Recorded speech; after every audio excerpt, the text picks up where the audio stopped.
Try to find us. We'll be waiting for you.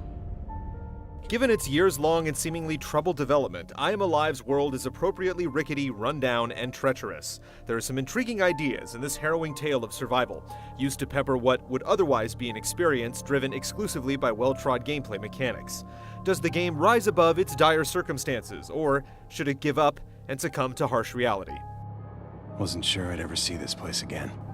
Sometime before I'm Alive's hero returns to his hometown of Haventon, an unspecified disaster has befallen the world.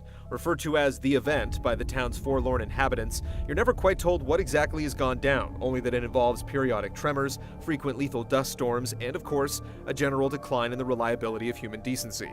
I don't have any friends. The event really wrecked the place too, which accounts for the primary thrust of I'm Alive's gameplay. Game over, man. In his quest to determine the fate of his wife and child, our hero has to do a whole lot of climbing in order to traverse the pocked and brutalized cityscape. While he's certainly someone you'd like to take along on an alpine expedition, he's no Nathan Drake when it comes to superhuman climbing prowess. In I Am Alive, your stamina depletes every second spent climbing, shimmying, or merely hanging from a ledge. Once you've run through your reserves, your actual stamina capacity starts to go down, and every second becomes a struggle for survival till you eventually fall and die. Each climb or delve becomes a puzzle as a result, where stopping to chart a path becomes a race against time and a struggle to conserve your scarce stamina replenishing resources. The mechanics are responsive enough at making you feel empowered to climb, but you often get the feeling that there's really only one way to traverse an obstacle. This makes the inevitable trial and error of climbing feel like so much wasted effort. Shooting at me, show yourself! This puzzle-like sensibility also applies to your regular encounters with Haventon's bad apples, who seem to greatly outnumber the merely pathetic ones. You pick up a handgun early enough, but ammo is an even rarer commodity than food, so you can't rely on firepower as a means to survive hostile encounters.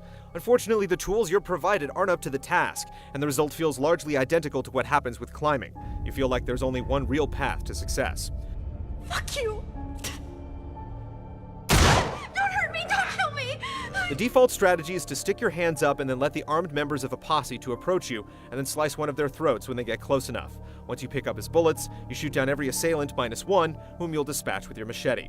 Some slight variations emerge as the game goes on, like armored enemies that fearlessly march toward you, oblivious to their exposed parts, as well as the acquisition of a bow and arrow that you can use to snuff out a straggler before you engage a group. But in general, fights basically come down to figuring out how you'll kill, say, 5 guys with only 2 bullets. The game suggests early on that you'll be able to pull off vicious, dirty tricks like kicking a cowed enemy down a pit, but these elements never actually panned out for us in play.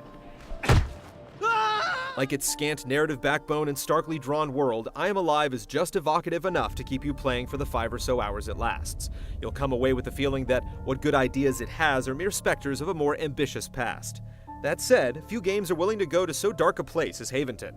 If you're interested in getting a rudimentary hint as to how games might tackle the baser end of the human condition, I Am Alive is worth a look. Don't shoot! You killed me. Why?